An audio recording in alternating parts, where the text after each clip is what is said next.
Hola, ¿qué tal? ¿Cómo estáis? Aprovecho que este es el primer vídeo que grabo del año para desearos feliz año. Espero que hayáis tenido unas buenas y tranquilas fiestas.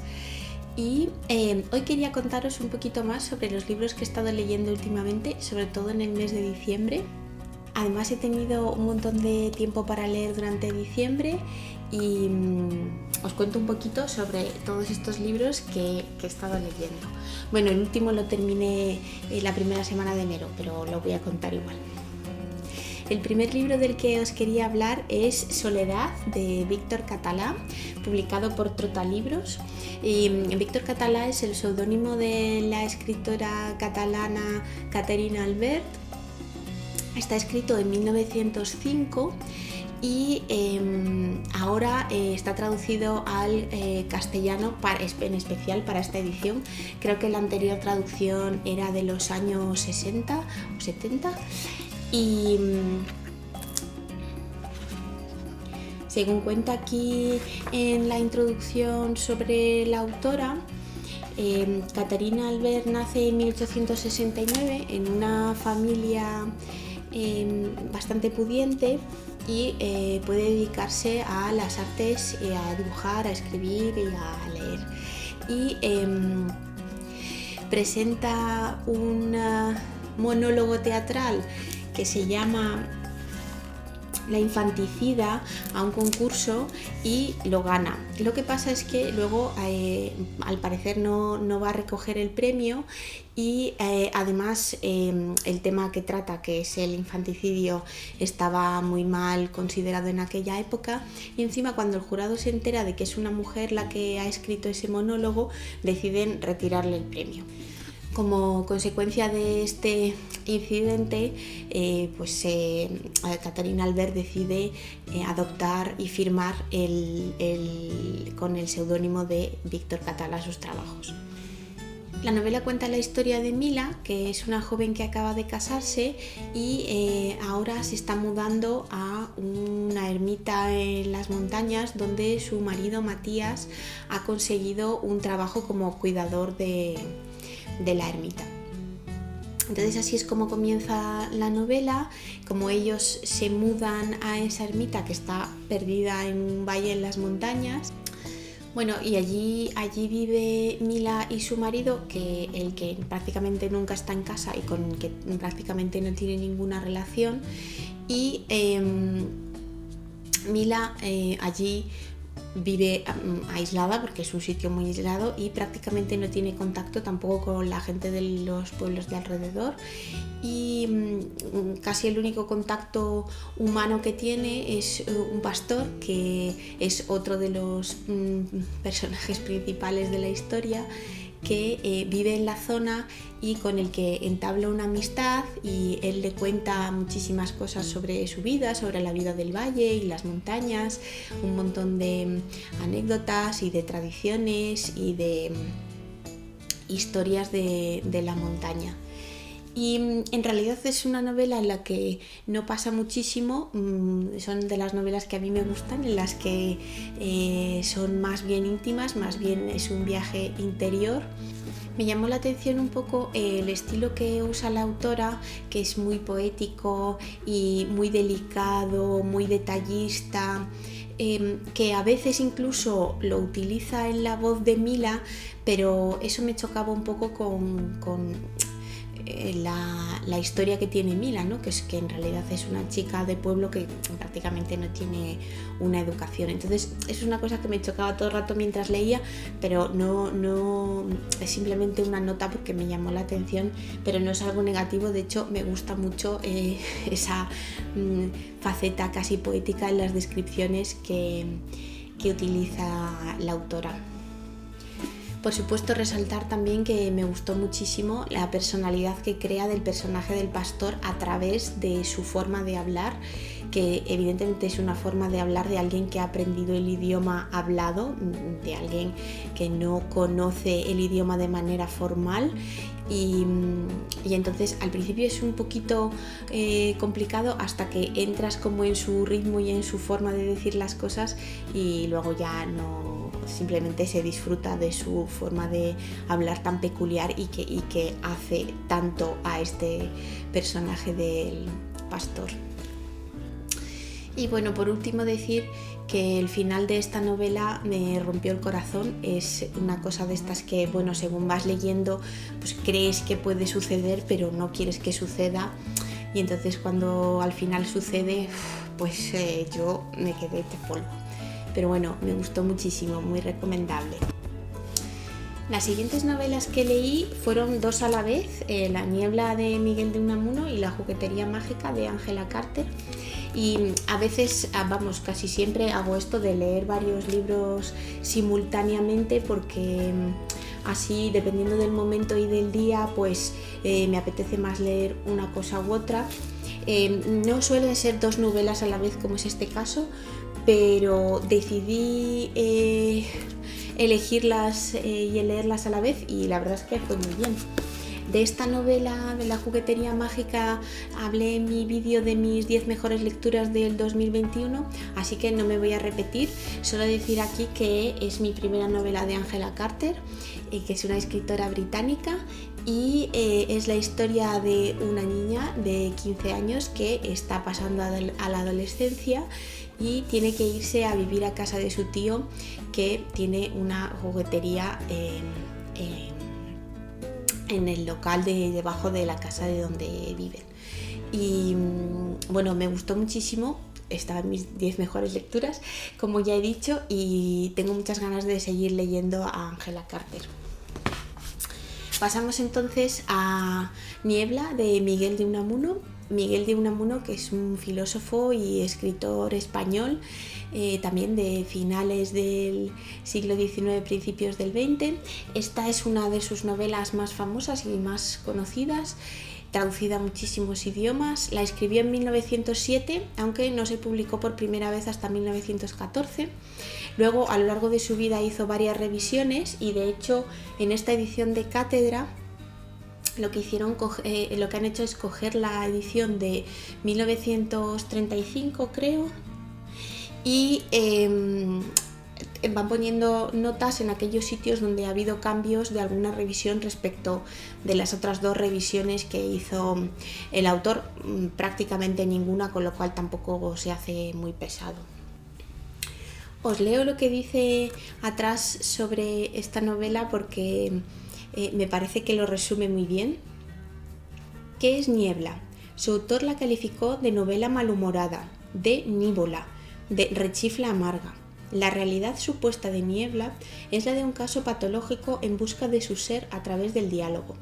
Pero el autor ha organizado esta anécdota en un juego de espejos, un laberinto de apariencias y simulacros donde al final lo único real es el propio acto de lectura que estamos realizando, en el que Unamuno da a sus lectores importancia de recreadores, de eslabón final de la cadena narrativa.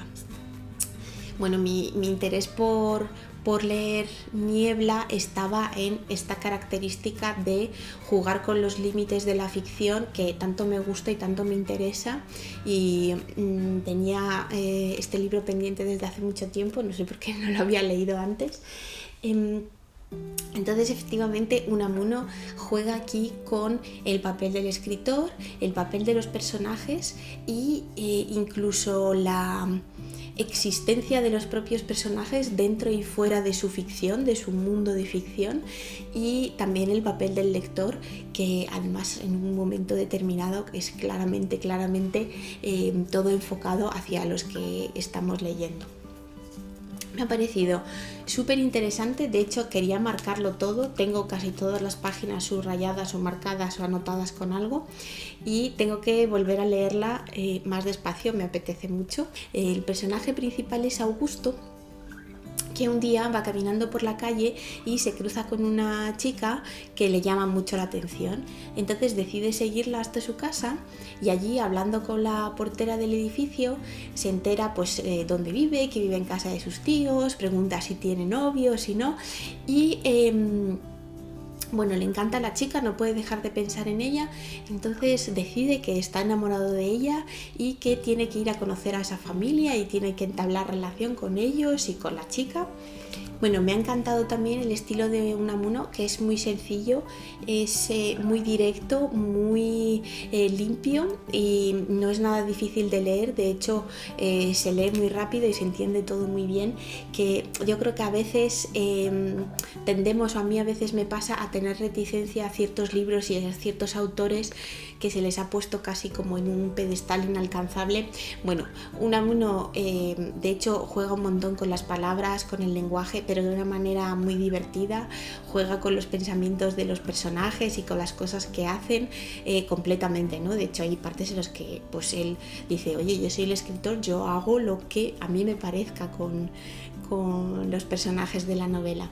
La novela está escrita principalmente con los monólogos interiores de Augusto, aunque también hay más personajes, y además de reflexionar sobre esta parte de existe, no existe, si eres un personaje de ficción realmente existes, qué es lo que existe realmente, Unamuno también analiza el amor, ¿no? El amor, el enamoramiento, las relaciones, el matrimonio. Está muy interesante. Y además es que Augusto tiene un amigo con el que queda a tomar café, a jugar al ajedrez y bueno, este amigo en un momento determinado decide escribir una novela. Y entonces, bueno, pues hablan, ¿no? ¿Y de qué va la novela? Y este le dice, bueno, pues no sé de qué va, yo la voy a ir escribiendo y bueno, pues lo que me vaya saliendo, más o menos. Bueno, me ha parecido también muy divertido, incluso algunas veces me he reído en voz alta y realmente me ha encantado. Tengo ganas de leer sus otras novelas muy conocidas que fueron escritas bastantes años después. Una de ellas es, tengo aquí la chuleta, la novela de Don Sandalio, Jugador de ajedrez, y la otra es Cómo se hace una novela, en las que bueno, sigue tratando estos temas y tengo muchas ganas de seguir leyendo a Unamuno. La siguiente novela que leí fue Otoño, que bueno, yo la leí en versión original de Ali Smith. Ali Smith es una escritora británica y este es el primer libro de su cuarteto estacional que empezó a publicar en 2017 y terminó con el último libro, Verano, en 2020 y desde creo que agosto de 2021 están también los 4 libros disponibles en castellano. Edita Nórdica Libros. Y yo había oído hablar muy bien en el mundo anglosajón de Ali Smith y tenía ganas de acercarme a sus novelas y la verdad es que Otoño me ha gustado muchísimo, la he disfrutado mucho y tengo ganas de seguir con el resto de novelas del cuarteto. Esta es la historia de Daniel, que tiene 100 años, y de su amiga Elizabeth, que nace en 1984. Ali Smith hace un montón de alusiones literarias, como esto de 1984, que por supuesto no es casual, dentro del libro. Y seguro que a mí muchos se me han escapado, pero bueno, algunos he visto claros. El estilo es muy flujo de conciencia, además está contada como por trozos de las vidas de estos dos personajes que coinciden en unos determinados momentos de sus vidas y se hacen amigos. Y además son unos amigos muy poco convencionales porque Daniel, bueno, pues es casi 60 años mayor que Elizabeth, pero a pesar de eso pues tienen temas de conversación en común. De hecho, Daniel le habla mucho de literatura y de arte y la novela está contada, como digo, en un estilo muy flujo de conciencia, pero es muy ligero, es muy fácil de leer, se lee muy rápido. Y la otra cosa que no hace Ali Smith es poner marcas de diálogo, pero no importa porque se entiende perfectamente y de hecho ayuda a esta fluidez y a esta rapidez que tiene, este ritmo que tiene de contar la historia la escritora. Y bueno, aparentemente son momentos, días, situaciones, recuerdos, a veces sueños, a veces cosas que ocurrieron pero nadie recuerda y son como trozos, ¿no? de estas dos vidas, pero aunque puedan parecer cosas insignificantes, pequeñas, realmente nos damos cuenta que ahí es donde está la vida, ¿no? Y lo importante que es estos pequeños momentos que al final es lo único que tenemos. A mí me ha gustado mucho, he conectado mucho con el estilo de Ali Smith y, como digo, seguiré leyendo la siguiente, que es Invierno. Y la última novela que leí, que esta la he terminado, como os dije, la primera semana de enero, es El príncipe negro, de la escritora irlandesa Iris Murdoch. Iris Murdoch nace en 1919 y fallece a finales del siglo XX, en 1999 creo. Y bueno, vergonzosamente tenía esta novela desde marzo del 2009. No 2019, 2009, en mi estantería, y no la había leído aún. La verdad es que tenía unos sentimientos encontrados, porque la compré evidentemente porque me apetecía conocer a Iris Murdoch, pero por otro lado el resumen que leía no me llamaba la atención, es bastante gruesa, tiene casi 600 páginas. Entonces, bueno, hasta ahora no me había animado y me alegro muchísimo de haberme animado por fin, porque me ha encantado, me ha sorprendido también muchísimo, porque no es lo que me esperaba leyendo el resumen que pone aquí atrás. Bueno, en esta novela Iris Murdoch hace, voy a decir algo parecido a Unamuno, pero no del todo. Lo que hace es que es una novela dentro de la novela, ¿no? La novela en su mayoría es una novela escrita por uno de los personajes que nos presenta la escritora, y luego está precedido por un prólogo de un supuesto editor, y luego al final hay unos epílogos de varios de los personajes que aparecen en la novela. Y bueno, la historia que nos cuenta la novela que hay dentro de la novela es una historia autobiográfica del escritor Bradley Pearson, que es el personaje protagonista, y es él mismo, que es escritor, el que escribe esta historia, que es una parte de su vida, ¿no?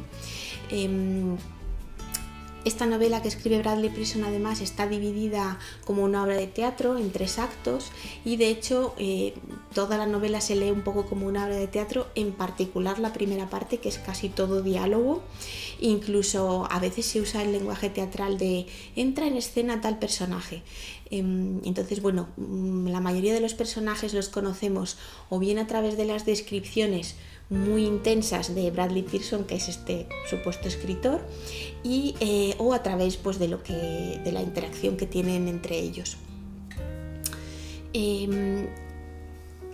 ¿Cómo empieza la novela? La novela empieza con que Bradley Pearson, que es escritor, o bueno, quiere serlo, ha decidido dejar su trabajo de funcionario de Hacienda a sus 58 años, ha decidido que ya ha sido suficiente, que solo quiere dedicarse a escribir, y entonces ha planificado irse una temporada a una casa aislada en un pueblo lejos de la ciudad, donde poder dedicarse a escribir su gran novela. Justo cuando ya tiene preparadas las maletas y ya está a punto de irse, empiezan a sucederle cosas, ¿no? Alguien llama a su puerta, resulta ser su excuñado, el hermano de su exmujer. Luego llaman por teléfono, es uno de sus mejores amigos, que le pide por favor que vaya a su casa, que necesita su ayuda, que ha sucedido algo muy urgente. Y entonces a partir de ahí empiezan a sucederse una serie de hechos, algunos más creíbles, otros más increíbles, que le van impidiendo irse y ponerse a escribir. Esto así como una introducción muy amplia.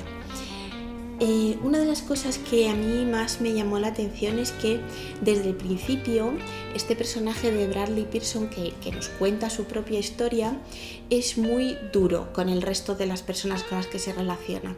Describe de una manera muy despectiva a su cuñado, se nota que tiene cierta envidia a su amigo, que es un escritor de éxito. Luego aparece su hermana, que necesita su ayuda, y él de alguna manera la desprecia, además la describe de una manera muy despectiva y muy juiciosa, él sin embargo se cree en una posición moral superior y se cree que es buenísimo y perfectísimo. Y según iba leyendo, una de las cosas que me di cuenta es que yo como lectora estaba cometiendo el mismo error, ¿no? Le estaba juzgando a él de, ay, este pobrecito que se cree aquí alguien y fíjate cómo va tratando a la gente, cuando yo estaba haciendo eso mismo con él, ¿no? Le estaba juzgando duramente y le estaba despreciando desde mi posición altiva y lejana de lectora, ¿no? Como si yo estuviese fuera del bien y del mal, como si eso no fuese conmigo, que es exactamente lo mismo que él hace mientras cuenta la historia. Aparte de eso, según va transcurriendo la historia, hay pasajes y partes en las que él hace reflexiones sobre la vida, sobre el arte y sobre las cosas que le van sucediendo, sobre el amor, que a mí me parecieron bellísimas y me parecieron muy auténticas y que chocaban con este esnobismo, ¿no?, que tiene el personaje y que en realidad, bueno, pues todos tenemos varias capas y varias caras. Me pareció muy interesante, magnífico, como la autora Iris Murdoch hace esta construcción de este mundo dentro del mundo de ficción y bueno, muy recomendable. La verdad es que no se me ha hecho nada larga. También quería subrayarlo todo porque hay pasajes maravillosos y tengo muchas ganas de leer su otra novela más conocida, bueno, que ha escrito muchas, pero una de sus más conocidas, que es El mar. Os comparto por último un pequeño pasaje de esta novela, de los muchos que me encantaron y que estuve subrayando, y es una de estas reflexiones sobre el arte que hace el escritor Bradley Pearson. Uno de los muchos aspectos, querido amigo, en que la vida es distinta del arte es este. En el arte los personajes pueden poseer una dignidad inquebrantable, mientras que los personajes en la vida carecen de ella, a pesar de que la vida, tanto en este aspecto como en otros, aspira continua y patéticamente a la condición de arte. Bueno, y estos son todos los libros que he estado leyendo últimamente. Contadme en los comentarios qué estáis leyendo vosotros o qué os apetece leer y nos vemos en el próximo vídeo. Hasta luego.